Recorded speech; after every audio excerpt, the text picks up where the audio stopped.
Bonjour à tous, bienvenue. J'ai deux messages de service qu'on m'a demandé de vous délivrer. D'abord, vous asseoir. Et deuxièmement, porter un masque dans la salle, ce dont nous sommes dispensés à la tribune. Mais ainsi sont les règles. Nous avons 3 quarts d'heure pour définir l'école du XXIe siècle, ce qui n'est pas un mince défi. En tout cas, esquisser quelques pistes pour l'éducation face aux défis des inégalités sociales et des inégalités de savoir, et sujet actuel qui me tient à cœur aussi, de la dilution des connaissances et du savoir dans une forme de relativisme généralisé, ce qu'on a vu durant l'année écoulée à l'occasion de cette crise sanitaire, dilution dans une offensive anti-science comme on ne l'a pas connue depuis des décennies.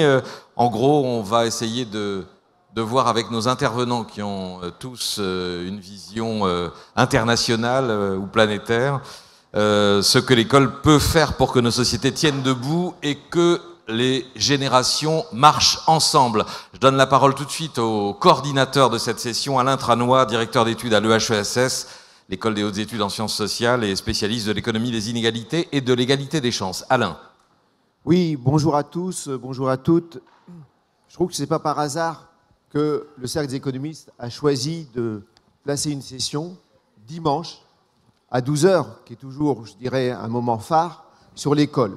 Ça traduit le fait que nous pensons, tous les économistes, et évidemment énormément de Français, pensent que l'école est absolument un sujet fondamental.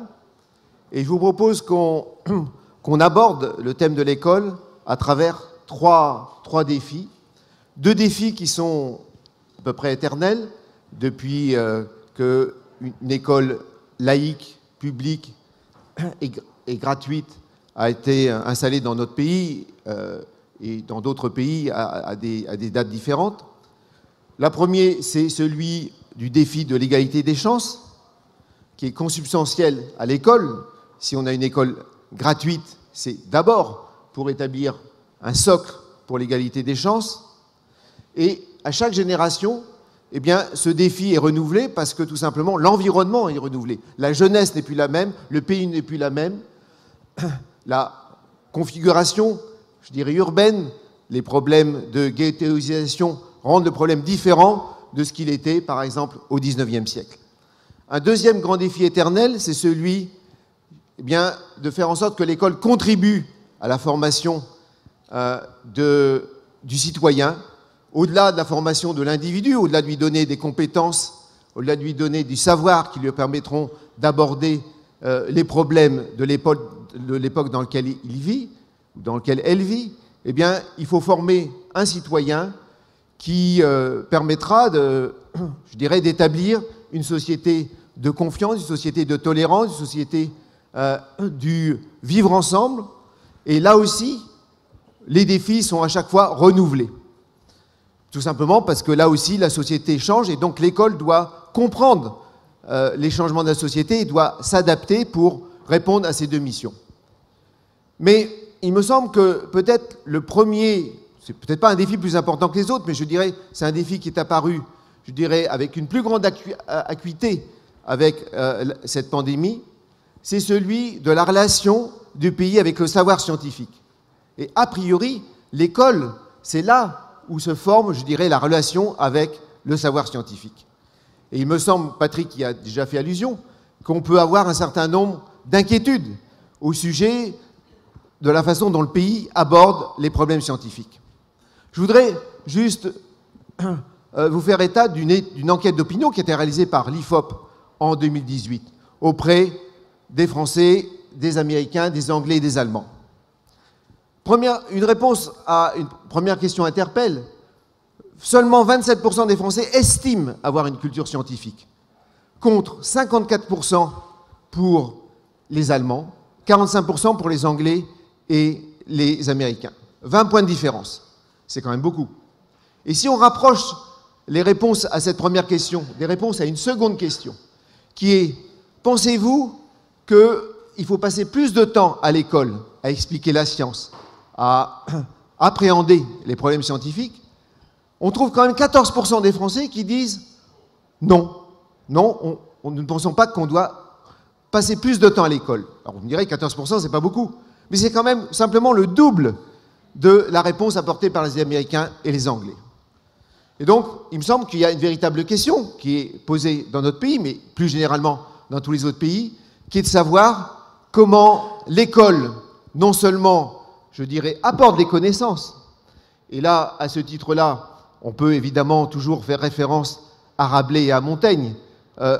Le gavage de connaissances, il est toujours là, mais est-ce qu'on peut aller au-delà et, je dirais, initier les jeunes Français à la culture scientifique, c'est-à-dire, pour tout scientifique qui se respecte, eh bien, il y a toujours une frontière, il y a une frontière scientifique. Il y a, en deçà de la frontière scientifique, il y a des choses qui sont établies, qui sont confirmées, et puis au-delà, c'est le domaine des hypothèses, c'est le domaine des conjectures. Et là encore, je dirais, il y a des incertitudes qui vont être levées au fur et à mesure que la frontière va se déplacer vers le haut. Est-ce qu'on a enseigné ça aux jeunes Français? Est-ce qu'on a enseigné la méthode scientifique? Juste un dernier mot. Moi, j'ai appris simplement récemment comment Pasteur avait fait un test en grandeur nature devant la presse britannique à Dole vers les années 1870 pour tester son vaccin contre la peste. Il y avait 25 vaches qui étaient un groupe de contrôle, 25 vaches qui étaient le groupe de traitement, et il a montré en direct, quelque part, avec les médias de l'époque, pourquoi et comment le vaccin marchait. Eh bien, moi, je ne l'ai pas appris à l'école. Donc, voilà, je vais terminer sur cette, je dirais, évocation peut-être provocante, et j'attends donc une première réponse de nos invités sur ces trois questions, mais d'abord peut-être sur cette attitude de l'école vis-à-vis du savoir scientifique. Merci beaucoup, Alain, d'avoir posé le débat.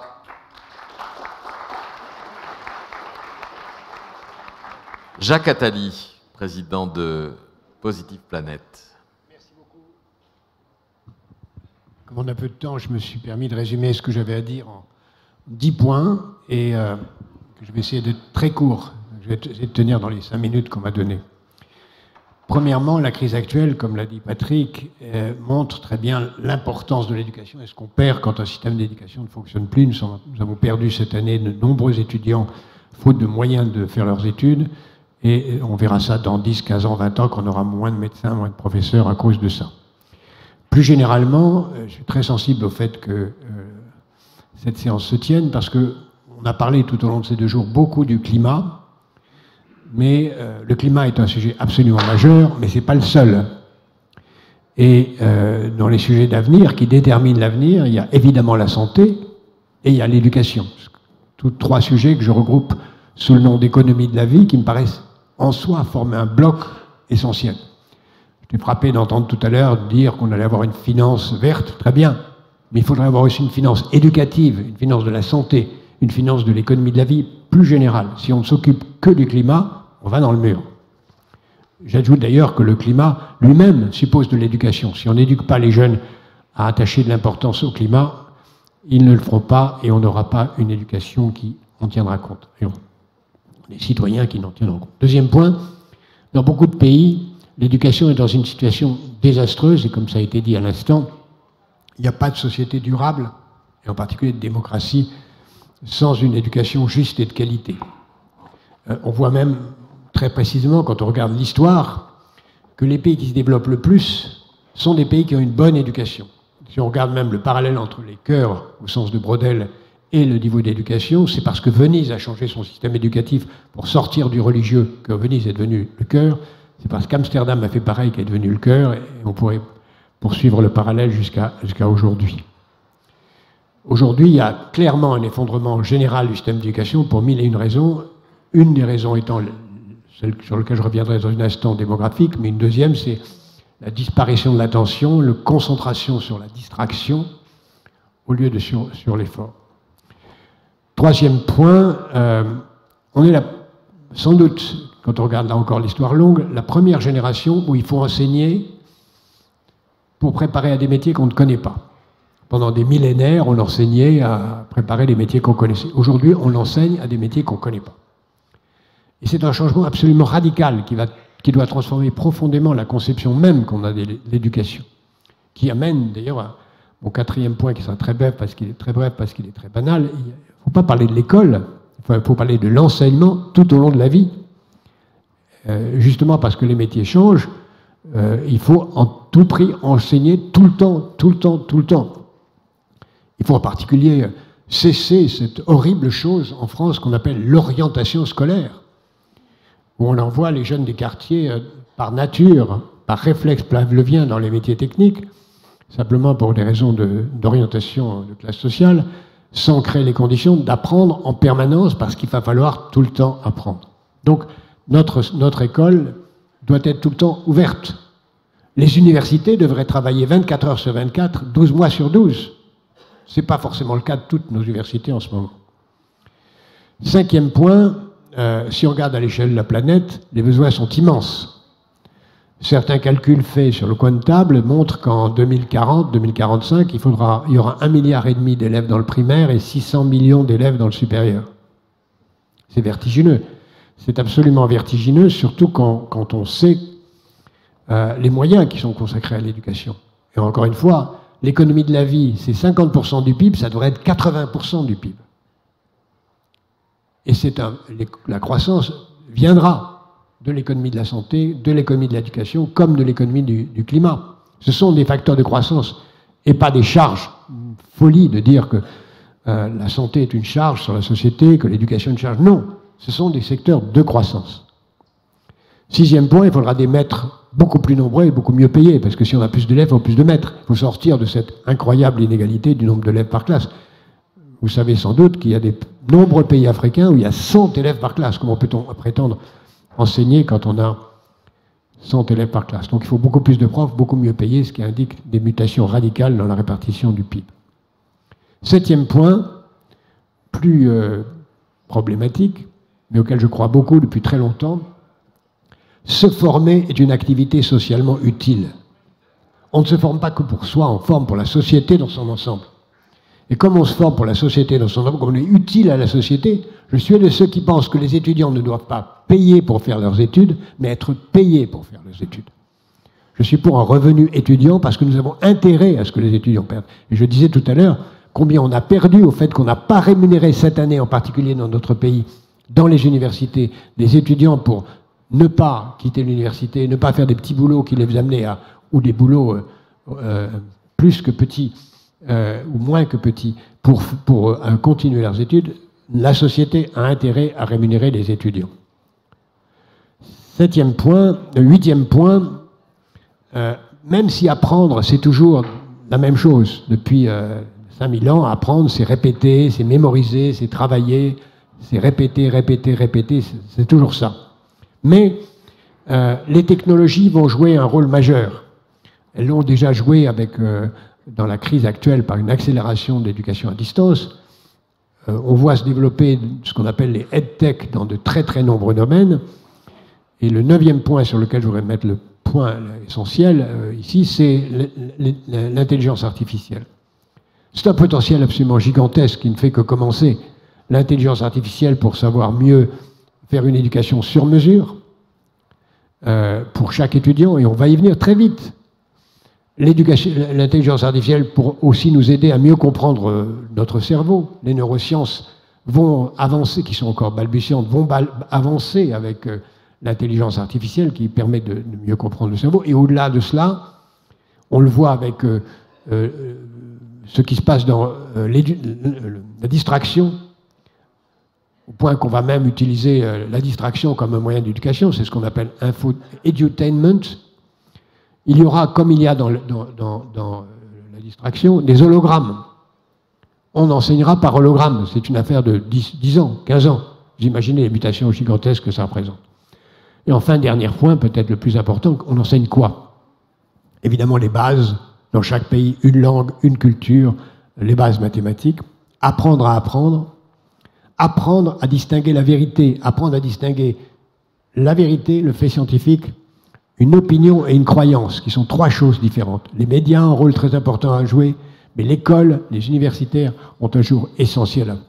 Apprendre l'altruisme, apprendre l'importance de travailler avec les autres, et apprendre à créer dans l'enseignement le progrès de l'humanité vers quelque chose qui est peut-être sa raison d'être, qui est de comprendre sa raison d'exister, la raison de la vie. Je vous remercie.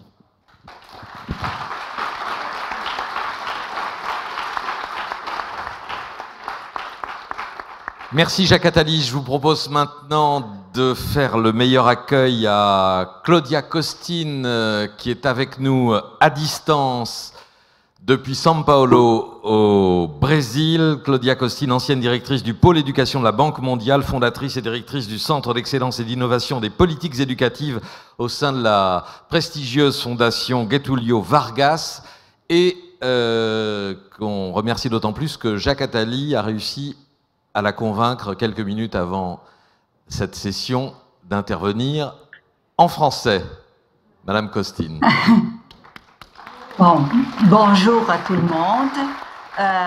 Je parle en français d'enfant, mais je vais essayer de parler un français plus scientifique, si je peux le dire comme ça. Je crois que si on pense l'école pour le XXe siècle, un bon guide sont les objectifs pour le développement soutenable, particulièrement l'objectif 4, qui établit qu'on doit assurer une éducation inclusive et de qualité pour tout le monde et promouvoir l'apprentissage au long de la vie. Ce qui veut dire que c'est pas suffisant de assurer une éducation à tout le monde, et ça c'est particulièrement important pour le monde en développement d'où je viens, mais qu'il y a une forme qui est importante, et c'est l'éducation avec des autres espérance d'apprentissage, expectative d'apprentissage, mais en même temps, pas seulement pour les plus motivés ou les enfants et les jeunes qui sont nés dans des familles plus affluentes, mais c'est pour tout le monde. Et cet objectif du développement soutenable 4, il s'organise en des goals, en des targets, qui disent que jusqu'à 2030, et je vais parler de 2 d'entre eux seulement pour me faire comprendre, on va assurer que tous les filles et garçons complètent l'éducation primaire et secondaire, mais pas seulement complète, mais que ça doit être de qualité, et la qualité se traduit en des objectifs d'apprentissage qui puissent être relevants et effectifs en même temps. Ce qui veut dire que c'est pas suffisant d'être à l'école, il faut apprendre. Et le monde en développement vit une crise d'apprentissage, même avant la crise de la Covid.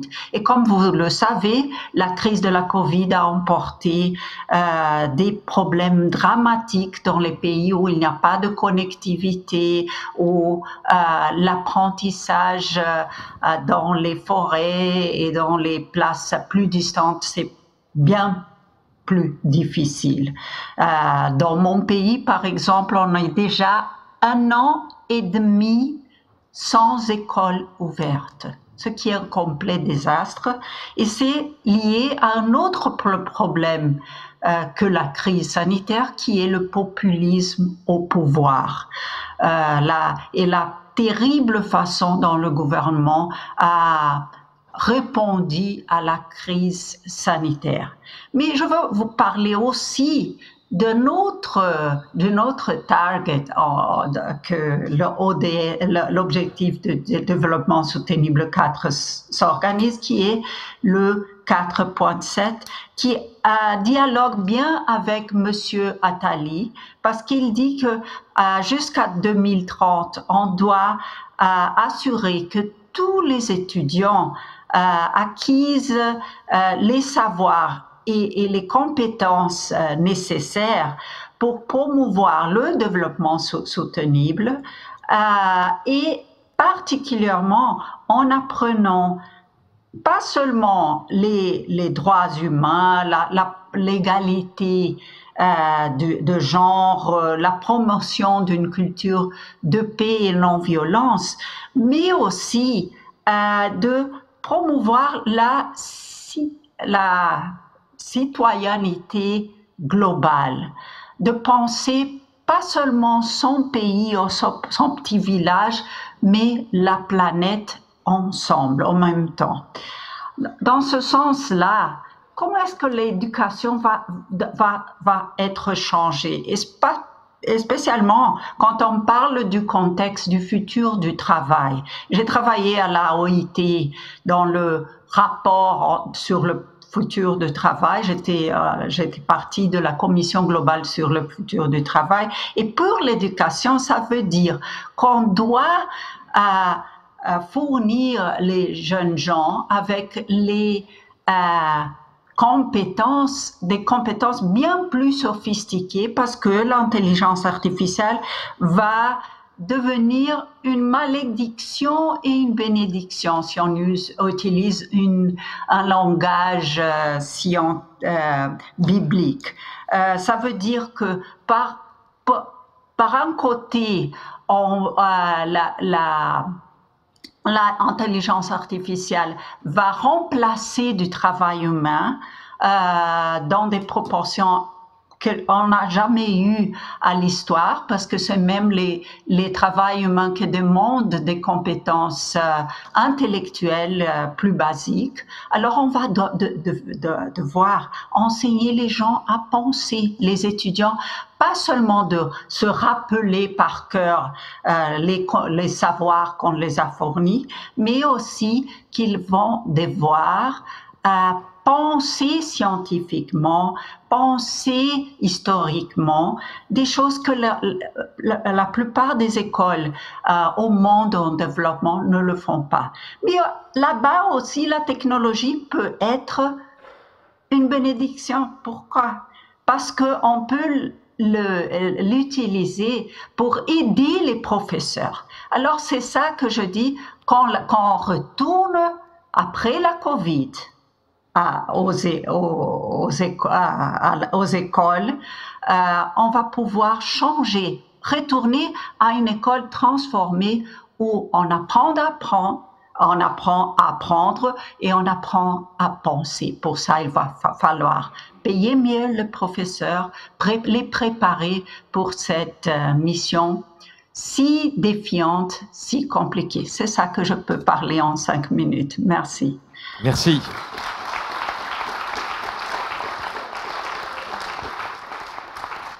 Le regard à présent d'un pays qui a investi dans l'éducation au point de nommer une ambassadrice, car je crois, Birgit Lahaut, que vous avez rang d'ambassadeur, représentante diplomatique spéciale pour l'éducation de votre pays, l'Estonie. Birgit Lahaut, c'est à vous. Well, hello from Estonia. By hearing this discussion today and yesterday, I would say that if education systems failed, they failed long before COVID-19. And the disruption just gives us clear sign that we have evidence now to move forward. And based on evidence and research, which was actually mentioned before, that we need data, we need feedback, we need evidence how to move forward. We have done a research in Estonia, so what we actually did good within 30 years that made us jump maybe a little bit ahead of different countries. But what are the 5 key factors that clearly can say we stand out? The first is learning culture, learning mindset. We have the saying that every Estonian is aiming high and working hard. So this is something that is in our DNA. It's coded in, and it has been coded for a long time. Second is the autonomy of schools. So there's no decentralized system. It's decentralized, and schools have extreme autonomy, which gives them an opportunity, and it gives them responsibility. And it means that number 1 person in the school is the headmaster. Thirdly, the professional development of headmasters.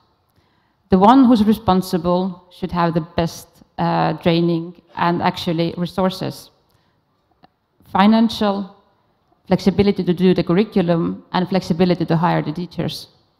So the third point is the headmasters and also teachers' qualifications and the importance of teachers were mentioned before, so I'm not going to tackle it longer.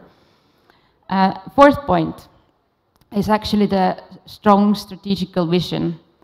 It can be a little bit surprising, but we actually haven't shifted away from the educational goals we made on 90s. It's still the lifelong learning for all, based on one's abilities and one's needs. And this has been sort of like a baseline for different strategic views, which like develop and enhance it.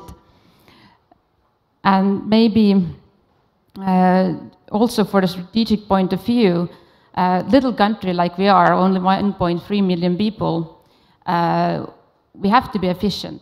We lack resources, we lack human resources, we lack actually teachers, and we lack financial resources. Time we have as much as you do.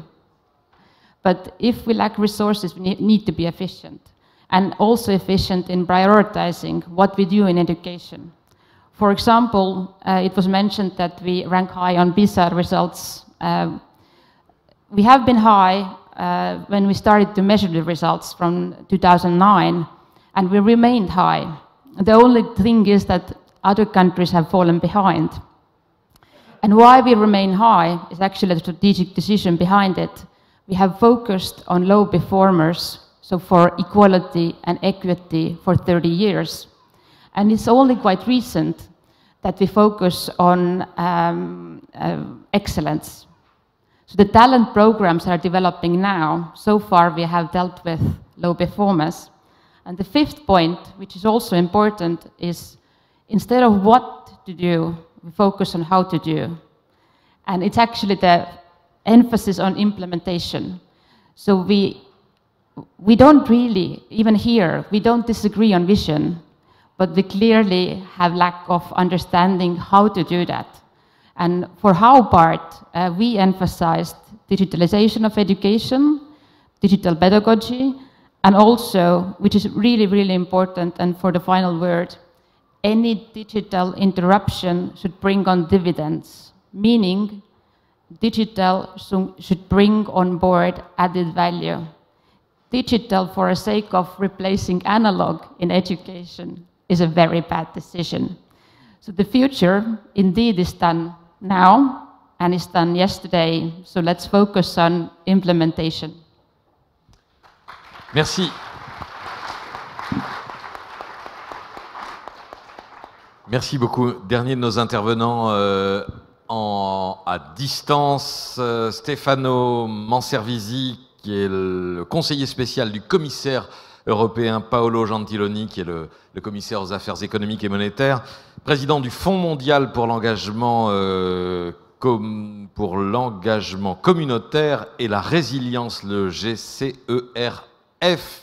Monsieur Manservisi, vous êtes là, nous vous écoutons. Je suis là, merci beaucoup. Merci beaucoup. Et je crois, après les trois interventions, évidemment, l'espace reste assez limité. Je crois qu'il y a eu trois angles qui ont été présentés.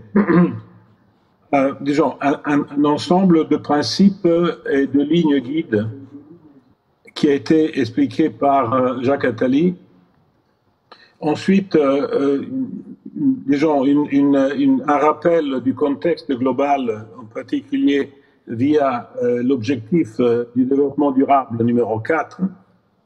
Et troisièmement, l'expérience d'un pays important comme l'Estonie.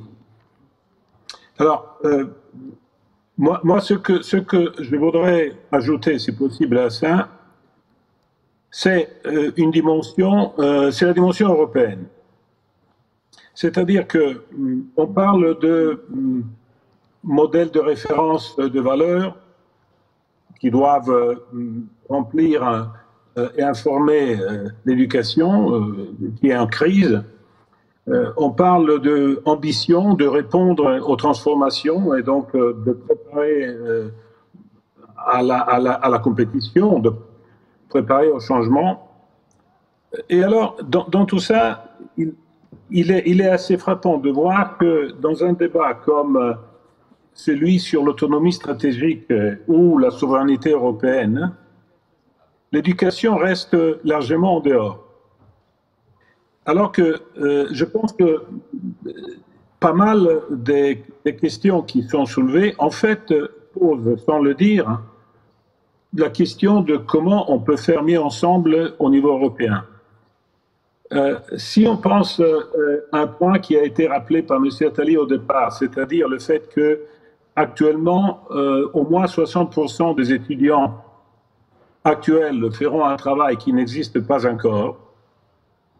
Et si on pense qu'au point de vue économique et social, nos pays dans l'Union européenne sont fortement et intimement liés pour créer ces profils de travail.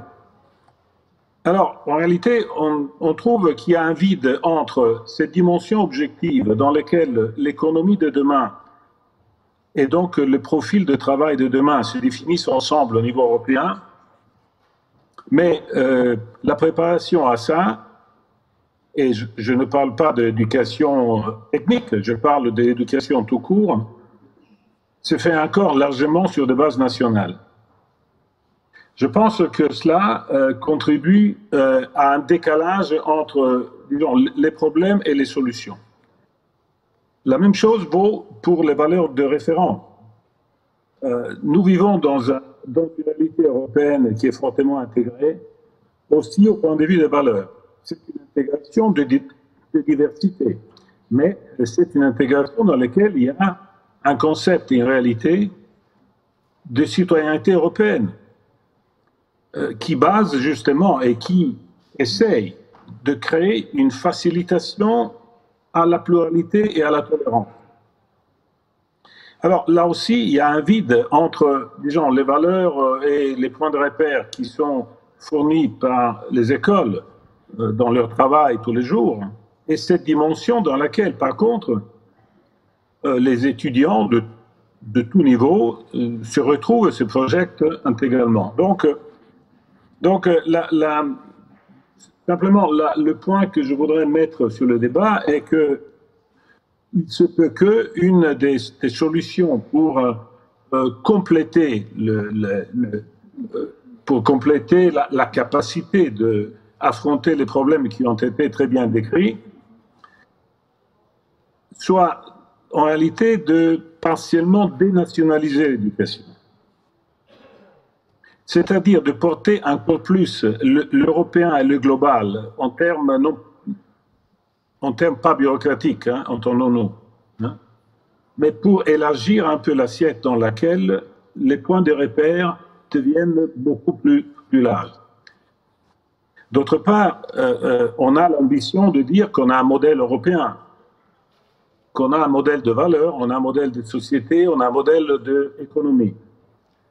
Alors, je pense qu'on pourrait essayer de porter les fondamentaux de ces valeurs, de cette économie, de ce vivre ensemble, un peu plus dans les écoles à tous les niveaux. Au fond, bon, il y a Erasmus, évidemment, tout ça, mais ça, c'est un schéma de mobilité.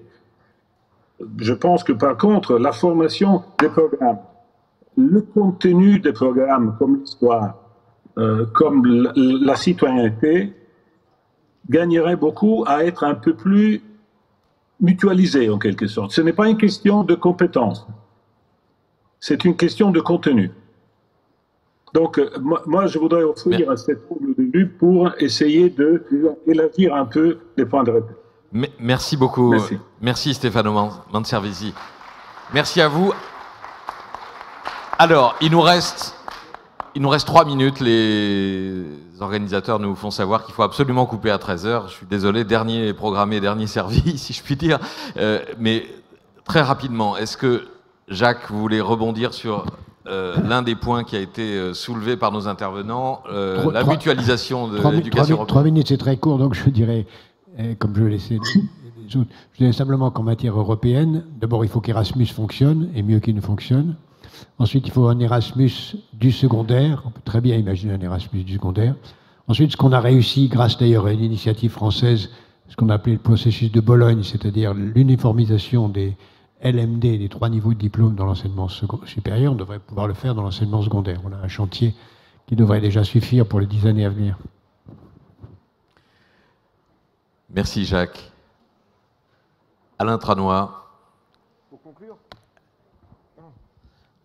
s'il y a eu des messages alarmants ou alarmistes avec la crise d'apprentissage qu'a décrite Claudia Costino au niveau mondial, si Jacques Attali a commencé aussi par un message assez alarmiste, puisqu'il a parlé même d'effondrement, il y a quand même, disons, ces messages portant sur des solutions, d'abord venant d'Estonie, les 5 points estoniens, et je retiendrai particulièrement le problème d'avoir des décentralisations au niveau des écoles, avec une responsabilité collective au niveau des écoles, avec des maîtres et avec des directeurs d'école bien formés. Je retiendrai aussi également le fait qu'il faut avoir des visions stratégiques claires, et l'Estonie s'est d'abord focalisée sur les groupes des gens qui ont des difficultés scolaires importantes. Et d'ailleurs, hier dans la conversation, vous me disiez que l'écart s'était considérablement réduit. Il n'y avait plus qu'un petit écart de 8% par rapport avec la moyenne, ce qui était formidable. Et puis, de dire que le digital, le numérique, pouvait être une aide. Jacques Attali vient de répondre à notre ami Stéphano pour dire « Oui, la citoyenneté, ce n'est pas simplement au niveau de la nation, c'est évidemment au niveau du monde, mais il y a cet échelon intermédiaire qui est si important pour nous, qui est l'Europe, avec cette proposition d'un Erasmus du secondaire. » Bon, voilà, ça fait déjà un certain nombre de propositions à en discuter plus avant, mais c'est évident que nous n'avons pas pu épuiser ce sujet, donc il va revenir, je vous l'annonce tout de suite, en 2022. Merci. Merci à vous et merci à tous nos intervenants pour cette, je crois, dernière session de ces rencontres économiques d'Aix. Merci.